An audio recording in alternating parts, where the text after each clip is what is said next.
Hi everyone, it's Jen, and this presentation is all about different types of websites, web content, and creating citations. The first type of website I'd like to identify is a blog.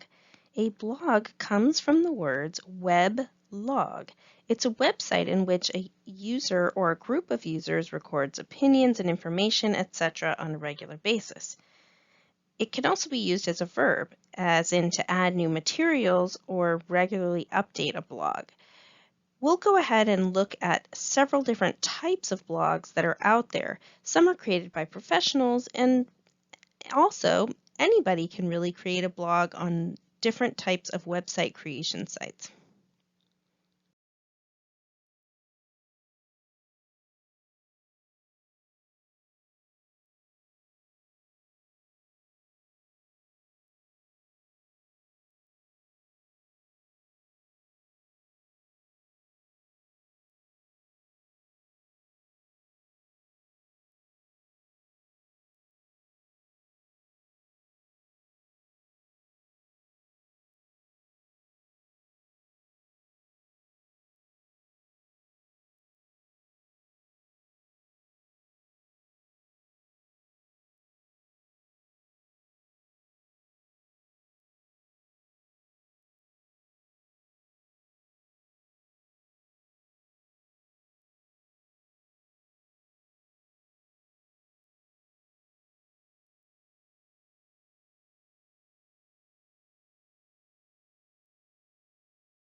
Blogs can be tricky to figure out if they are a valid source of information because they vary so greatly. For example, here you have a blog from the Harvard Health Publishing and Harvard Medical School. This can be a trusted source of information, although it is a blog. You can see that the contributors, and there are multiple contributors, are all medical doctors. And you can go ahead and click on the link to their information and see, for example, this person is the former clinical chief of the Division of Rheumatology. You can go back and see each author's validity and check their sources. So this could be a really valid source of information. You can see here is another medical blog, and this is all about natural protein supplements. And it even has some sources down at the bottom that you can look up as original sources. However, even if this is valid information, you can also see here that this particular blog is all about selling you this particular product. The next type of website that I'd like to identify is a wiki site. A wiki site is a collaborative website with continuous collective work from many authors. You're probably very familiar with Wikipedia. A wiki site can be edited by just about anybody who joins the site. We'll go ahead and take a look at a sample of a wiki site.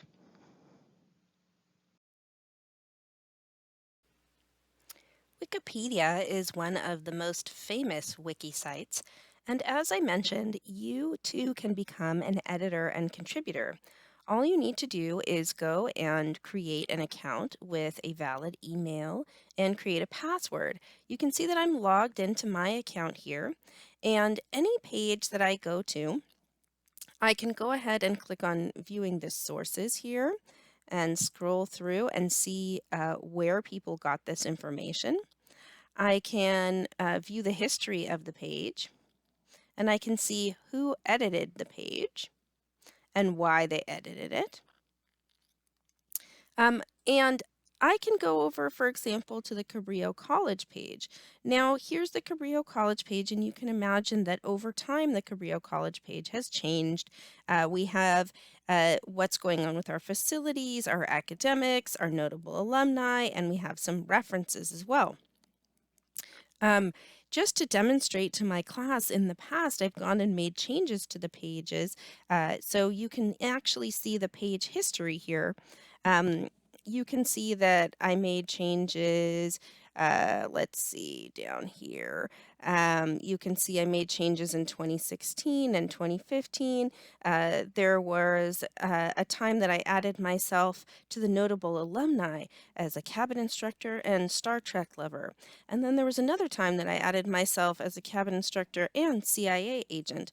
Um, so you can imagine that after making several edits, the tracking bots began to become suspicious of my edits and started to track me here on the Cabrillo College page, and they were worried when I made changes. However, I can still do edits all over Wikipedia, and it's important to note that even though Wikipedia can't really be used as a valid source itself, it has a lot of great places that you can look for information. So here, for example, is the Black Lives Matter page. Um, so you have a collection of information about the Black Lives Matter movement, and if you scroll down to the bottom, you'll see lots of sources from different uh, locations. So from CNET and from the BBC and all sorts of historical articles here. So you could go in and find those original articles and citations, and those can really help you if you are creating, for example, a report or a paper about this. You can also view the history of this page.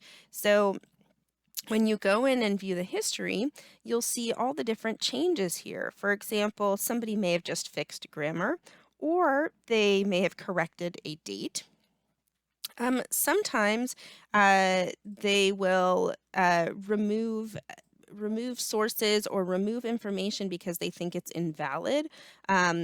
Here you can see it says disinformation, disinformation. So anytime somebody makes a change, they often make a notation as to why they're making those changes. So you can really see how a page evolves over time and what changes are made. Oftentimes with controversial issues or contentious historical events, people will go in and monitor the pages and make sure that they are not being changed falsely. However, some pages get a lot less attention and changes can be made and nobody is paying attention to them, which is the reason why it's very important when you're using a wiki site to make sure that you are checking the original sources. And also, wiki pages do update very often because you have so many contributors, and any contributor can go in and edit the previous author's work as well. So you have to be careful that you're using a page that has valid sources. So the best thing to do is to go to these original sources. So use it rather than an original source, use it as a springboard to find other sources. Another site that I'd like to identify is a social networking site. In a social networking site, members can subscribe and share. They can share online content. They can connect and communicate, interact with other users, address issues, and they can like things or dislike things that others post. We'll go ahead and take a look at some samples of some social networking sites.